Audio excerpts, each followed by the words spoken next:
por Dios, un gobernante tiene como primera obligación hacer justicia, estar del lado del que no la tiene. Si un gobernante no hace justicia, no está del lado del desvalido, entonces ha caído de esa voluntad, ¿no?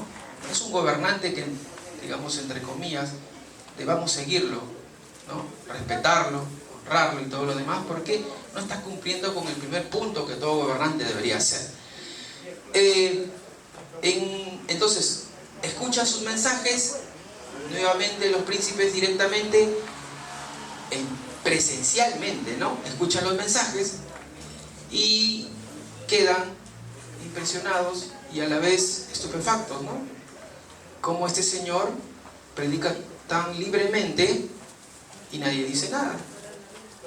Entonces él siente una presión en ese momento con la presencia de los príncipes, ¿no? Una presión, tiene familia, tiene esposa, tiene hijos, ya tiene otro tipo de temor. Cuando estaba solo, bueno, pero ahora con familia es diferente la cosa. Entonces el temor lo invade y dice, antes de que tomen alguna medida, es mejor retirarnos, ¿no? Salirnos de Alstad, no vaya a ser que tomen alguna medida contra nosotros, ¿no? Entonces él se retira. Él siente de que en Alstad, si bien hay aceptación, mientras el poder, los príncipes estén allí, legalmente toda idea o todo emprendimiento que él quiera hacer no va a tener un sustento, o mejor dicho, victorias políticas no va a tener mientras todo ello se esté dando. Es por eso que él también opta por retirarse. Mulhausen, 15 de agosto llega a Mulhausen. Mulhausen era un territorio que le llamaban como un estado libre, ¿sí? Donde solamente el emperador tenía acción, ningún príncipe. A ver, ¿cómo era el imperio? Tienes un emperador y tenías príncipes territoriales, o sea, como señores, si podríamos llamarlos, señores feudales en ciertos lugares, ¿ok? Y ellos tenían un territorio que gobernaban, ¿sí? Entonces, esta zona de Mulhausen no era un territorio de ningún príncipe, era directamente, estaba bajo la cobertura del emperador. Entonces, al no depender de los duques de Sajonia, y los duques de Sajonia, como ya sabemos, fueron los que protegieron a Martín Lutero. Entonces ya entenderán de que si él está haciendo comentarios o críticas muy fuertes contra Martín Lutero, obviamente los príncipes de Sajonia no son personas que van a estar a favor de él, ¿no? Él entiende también eso. Tengo a los príncipes en contra mía. Estando allí en Mulhausen, conoce a un tal Heinrich Pfeiffer, un ex monje, ¿sí? Y con él también empieza otro compartir, ¿sí? Compartir sus ideas, más la que Pfeiffer le propone. Siente de que su proyecto sí es viable. Es como que recupera fuerzas, ¿no? Estando con Pfeiffer, siente, este proyecto es viable, este proyecto se puede dar, la gente responde, mi proyecto no es malo. Es más, él se siente de verdad un elegido, una especie de profeta, llamado por Dios, y como es llamado por Dios, ese proyecto se tiene que dar sí o sí. Él tiene ese convencimiento, ¿no? Esa fuerza interna de que está siguiendo por el camino, o está transitando por el camino más adecuado. En septiembre de 1524 participa en una revuelta en Mulhausen, ¿sí? No tiene éxito la revuelta. Quieren hacer su primera incursión, ¿sí? Y sin embargo no resulta como él esperaba. No había gente tan comprometida como él esperaba. Entonces, estando allí y ante el evidente fracaso, decide huir a otra ciudad, Nuremberg. Allí conoce a Hans Deck, un líder visible de los anabaptistas, ¿sí? Aquí ya podemos tener una primera influencia anabaptista. Münzer no tiene ningún problema con los anabaptistas, ¿sí? No hay ningún problema con los anabaptistas. Es más, acoge la mayor parte de su idea, de su pensamiento, de sus ideales, de lo que aspiran ellos. Münzer no tiene problema con eso. ¿Ok? Entonces, alimentado por todas esas conversaciones, alimentado por el encuentro con Dale y con ciertos líderes también del anabaptismo, publica 2 tratados más. Defensa bien fundamentada contra la carne y el espíritu, y la vida fácil en Wittenberg. Obviamente, ese artículo, por el título, es otra vez bastante ofensivo, podría decirse, ¿no? Hacia Lutero en sí, ¿no? Su figura principal era Lutero. En febrero de 1525, Münzer hace el retorno a Mühlhausen, ¿sí? De Nuremberg regresa a Mühlhausen. ¿Por qué regresa a Mühlhausen? Porque ahora la comunidad o el municipio está bajo un antiguo amigo suyo.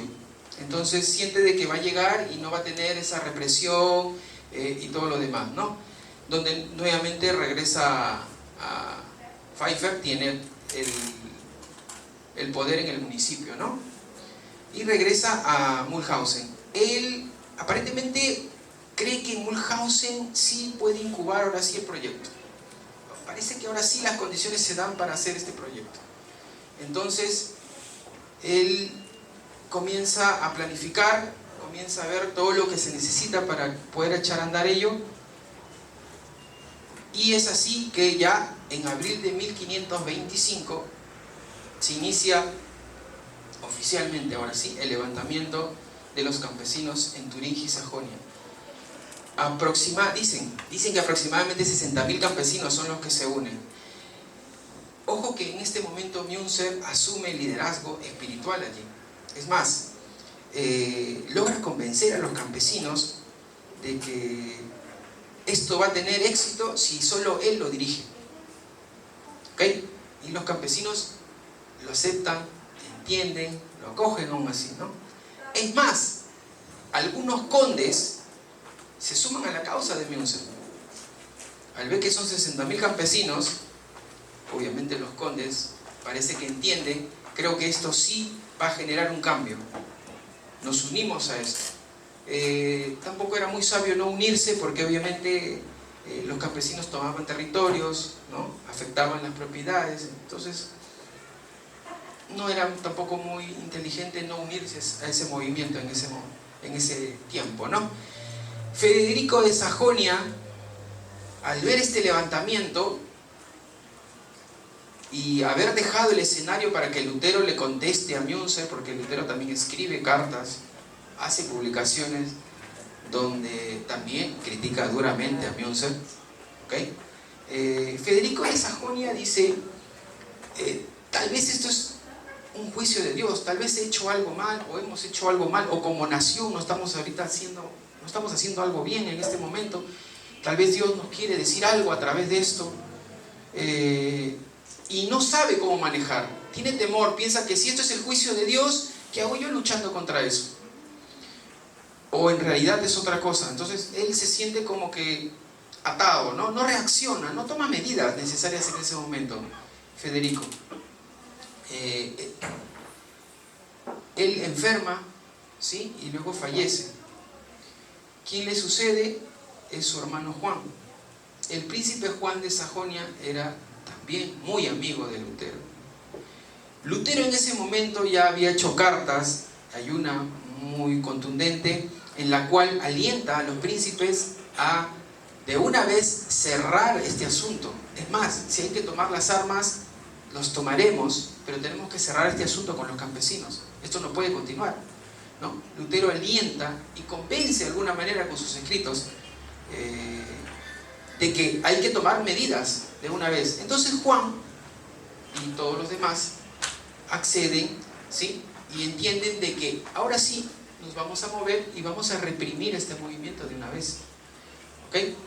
Entonces se juntan todos y con toda la intensidad que les pueda permitir sus fuerzas planifican cerrar el movimiento de los campesinos de una vez. Lutero cuando uno lee las cartas de Lutero, Lutero incluso los llega a convencer a ellos de que son el brazo de Dios. Es increíble cuando escribe, les dice, ustedes son puestos por Dios, Dios los llamó, Dios los puso, ustedes van a ser como bendecidos si ejecutan esto de Dios. Esto es de Dios, hay que reprimir esto. Lo que dice Münzer no. Entonces los príncipes se sienten convencidos de todo ello y dicen, bueno, si es de Dios, ¿quién somos para dejar de lado esto? Entonces vamos a hacer la voluntad de Dios, vamos a terminar con este movimiento de campesinos de una vez por todas. En mayo de 1525 se dan cuenta que la cosa empieza en abril, un mes nada más, algunos dicen 3 semanas duró el movimiento. En mayo de 1525 Lutero escribe esa carta que le estoy mencionando contra las bandas despojadoras y asesinas de los campesinos. Esa es la carta que enciende a los príncipes para que tomen valor, ¿sí? Que no piensen ellos de que en realidad hay algo de Dios detrás de ese movimiento. En realidad no hay nada de Dios, es lo que dice Lutero. Y entonces los príncipes, como les mencionaba, deciden terminar de una vez con el movimiento. Si bien Münzer tenía mucho, 60.000 personas es bastante, ¿no?, para dirigir un movimiento, la carencia de organización le pasa factura. No era un grupo muy organizado, no eran pues soldados tampoco para tomar las armas y hacer, no tenían organización, ni siquiera tenían líneas de logística ni nada al respecto, o sea, era todo muy improvisado. Antes de terminar el mes de mayo, los campesinos desorganizados y sin medios, se quedaron sin logística, fueron derrotados en Frankenhausen y por la mano de Felipe de Hessen. Este personaje no era un personaje muy bien visto socialmente, ¿no? Era un personaje que había hecho cosas, ¿no?, que no lo dejaban personales, su vida privada era muy desordenada, y fue un elemento usado por los príncipes para suprimir el movimiento, ¿no? Münzer fue capturado y fue obligado a retractarse. Casi siempre cuando hay una voz discordante muy fuerte, lo que se hace es obligar a la persona a que se retracte de todo lo que dice, ¿no? Se le pidió a Lutero, si alguno recuerda, cuando fue al primer encuentro con la dieta de Worms, se le obliga, ¿no?, a Lutero a retractarse. Y Lutero dice, no me retracto, o ustedes díganme bajo las escrituras en qué aspecto yo estoy equivocado, corríjanme por las escrituras, ¿no? Y no se retracta, ¿no? Lutero después camina con una excomulgación por encima, ¿no?, de sus hombros, y es más, hasta orden de muerte. Es por eso que tiene que ser escondido por el príncipe de Sajonia, ¿no? Bueno, Münzer se retracta, ¿sí? Bueno, fue torturado antes, ¿no? Fue torturado antes y luego se retracta. Y a pesar de que se retracta y todo lo demás, se le condena a muerte, ¿no? Y es decapitado, junto con otros integrantes más de su grupo, los elegidos. Parece que fueron unos 30 o 40 también decapitados junto con él. Terminado el movimiento, uno pensaría de que, bueno, se terminó el movimiento de Münzer, los campesinos fueron derrotados, nadie tiene la menor intención de continuar con esto, pero sí sería bueno seguir leyendo. Vamos a darnos cuenta que siguen habiendo más movimientos de campesinos, ¿sí? Hay más movimientos de campesinos. Los campesinos de alguna manera siguen volviendo a unirse cada cierto tiempo. Bueno, y la historia, bueno, los datos que están allí dicen que aproximadamente 100.000 campesinos, después de que Münzer muere decapitado, también pierden la vida en esos encuentros, ¿no? ¿Qué nos llevaría a pensar cómo un hombre como Thomas Münzer, que vive una vida tan corta pero tan intensa, lo lleva a ese lugar, lo lleva a esta posición? ¿Qué impulsa a Thomas Münzer, ¿no? Lo principal para él, lo más llamativo en él, o lo que buscaba, era esa conversión personal. Él hablaba y él decía acerca de que el, el ser humano, al poseer alma y tener ese encuentro, ¿no? ese encuentro con Dios, dejamos todo de lado con tal de seguirlo. Y si dejamos todo de lado con tal de seguirlo, pues definitivamente no nos queda o no queda otra cosa que seguirle a Dios. Seguir su palabra, seguir su mensaje, luchar sus batallas y todo lo demás. Él dice, la conversión interna es muy importante, pero así como importante es la conversión interna, tan importante es que externamente se puedan ver cambios. ¿Okay? Se puedan darse cambios. Él decía, si una persona es renovada por dentro, si Dios viene a su vida, pues entonces esa persona tiene que manifestar exteriormente cambios, pero no a nivel personal. Esos cambios tienen que influenciarse en una comunidad, ¿sí? En el acto vivencial, en el día a día que se puedan ver, ¿no? Es lo que nosotros podríamos definir como, si alguien pensara ahorita, que la vida interna que llevamos, la dinámica espiritual que podamos llevar, tiene que afectar el entorno social en el cual estamos. Tiene que haber algún cambio, no puede seguir de la misma manera. Él criticaba mucho en ese aspecto a Lutero. Lutero defendía mucho la justificación, y para Münzer la justificación a veces parecía como algo muy pasivo. Es como el que está sentado y recibe, ¿no?, la argumentación, la nueva posición que tiene en la justificación, la recibe, pero la recibe de manera pacífica. Y luego, ¿a qué te lleva esa justificación? ¿A dónde te mueve? Socialmente hablando, en tu comunidad, ¿a dónde te lleva esa justificación? ¿Solamente a hacerte de una nueva postura, de una nueva ubicación? Entonces Münzer dice, pues nosotros tenemos que ejecutar, nosotros tenemos que accionar, ¿no? No me puedo quedar en ello. En ese entorno, Münzer definitivamente deja en claro que él tiene su teología, o lo que construye después como su teología, se apoya muchísimo en la parte espiritual, en esa teología o ese conocimiento espiritual. En esa época tenemos dos corrientes que habían.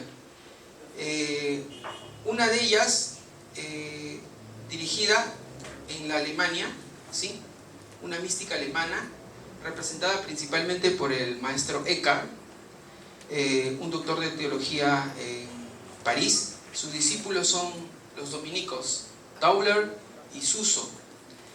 Tauler es la influencia más grande que tiene Münzer. Tauler es la influencia más grande que tiene Münzer.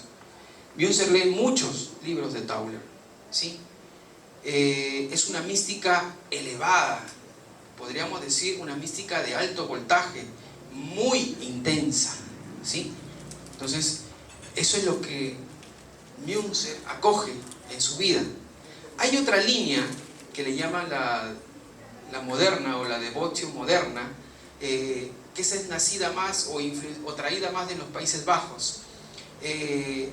Esta de aquí es un poco más de carácter pietista, moral, afectiva, más devota, muy cristocéntrica, eso sí, y propone más bien una religión del amor, una religión sencilla, una piedad, eso sí, muy individual, totalmente metodizada, ¿sí? Hay dinámicas espirituales para todo ello, y eso sí, alejada un poquito de aquel racionalismo, ¿no? Recuerden que aquí la crisis que se vive en este tiempo genera una especie de división, ¿no?, entre la escolástica más racional, digamos, y esta de aquí, que, ¿cómo decirlo?, es algo que no matiza, ¿no?, no combina, no lleva a la par con el racionalismo, porque hablar de mística o de espiritualidad es hablar de cuestiones que no se pueden explicar a veces con palabras, ¿no? Por ejemplo, Savonarola, Gerolamo Savonarola, él decía, también seguidor de una de estas corrientes, Dios ha elegido a Florencia como piedra angular de la reforma de Italia y de la iglesia. Decía, ¿quién es el Señor de Florencia? Cristo. Era un dicho que manejaba Gerolamo Savonarola, ¿no? Para que vean, ¿no? Hace un momento les decía, Münzer se sentía un elegido. Münzer se veía como si fuese el profeta Elías o el mismo Daniel. Él se sentía de que Dios lo había llamado, ¿sí? Y él tenía que terminar un proyecto.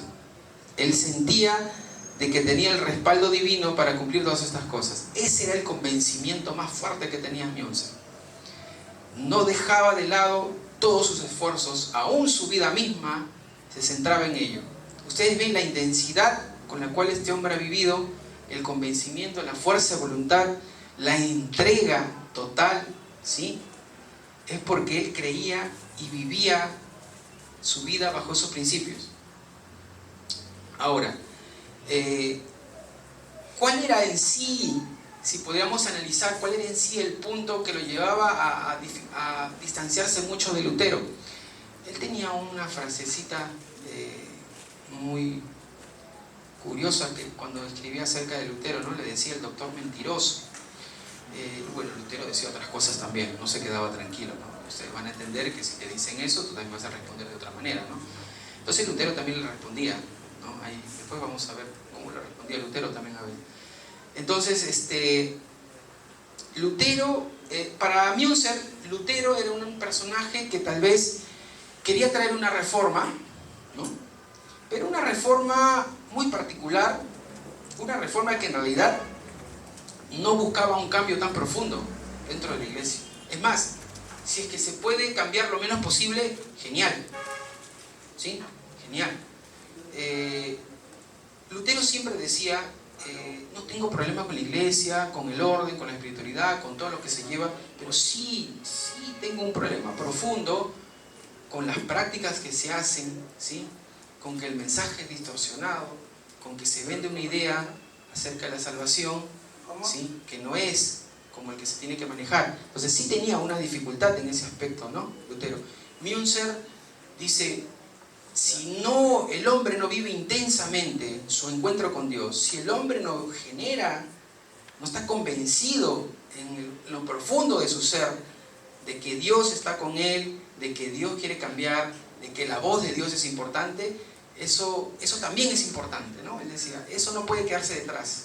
Entonces, ahí estaban las dificultades, ahí estaban las diferencias, ¿no? Uno que quería generar un cambio desde el lado más de lo, digamos, de la praxis, ¿no? Espiritual o religiosa. El otro sí quería un cambio más interno, y ese cambio interno lo llevó a ejecutar ciertas acciones, ¿no? Por ejemplo, él es uno de, no sé si es de los primeros, pero uno de los que cancelan las celebraciones de las misas latinas, ¿no? En latín, y comienza a darlas en alemán, ¿sí? Muy pedagógicas, dicen, enseñando, explicando por qué se hace cada una de las acciones. Aquí vienen las famosas también celebraciones de las comuniones de una especie o de dos especies, ¿no? ¿A qué se refería ello? Las comuniones de dos especies, pan y vino, que nosotros las hacemos, ¿no? Bueno, los que son corriente protestante evangélica celebran la comunión, la Santa Cena, ¿no? Pan y vino. Pero también había otra donde solamente era el pan, ¿no? Y para ellos el pan representaba todo, el cuerpo y la sangre. En el caso de los que somos de línea protestante, entendemos que el pan es el cuerpo y el vino es su sangre, ¿no? Por eso es que las dos figuras participan dentro de nuestras celebraciones o liturgias. Entonces, él veía esas diferencias como que muy marcadas en algunos aspectos, ¿no? A veces planteaba que deberían darse cambios y que con Lutero definitivamente esos cambios no iban a llegar, ¿sí? No iban a llegar. Lutero tuvo siempre el apoyo de los príncipes, ¿sí? Es increíble cómo, por ejemplo, uno puede pensar cómo Lutero puede hacer una carta y decir hay que terminar con los campesinos de una vez por todas y no ponerse en esa situación, ¿no? Es difícil entender ello, pero también es difícil entender cómo Münzer quiere emprender un proyecto así y sabe también de que los resultados van a ser con vidas, ¿no?, de por medio. Entonces ambos personajes se han movido sobre una línea muy delgada. Lutero tal vez defendiendo algo, ¿no?, defendiendo una postura. Münzer también defendía su postura. Münzer entendía o el aspecto metafísico, digamos, de su pensamiento o de estas corrientes medievales. Münzer la trastocaba o la transponía a aspectos éticos, porque era funcional a su idea de cambios políticos y sociales, ¿sí? Hablar solamente de que yo me transformo interiormente, solo, en una comunidad alejada o aislado, no es lo mismo decir que ahora sí mi conversión, mi transformación obligará a que el entorno también cambie, ¿no? Entonces, allí vamos viendo las diferencias en cada uno de ellos. Si podríamos resumir un poco, para ir antes de salir al descanso, si pudiéramos resumir el asunto de Münzer,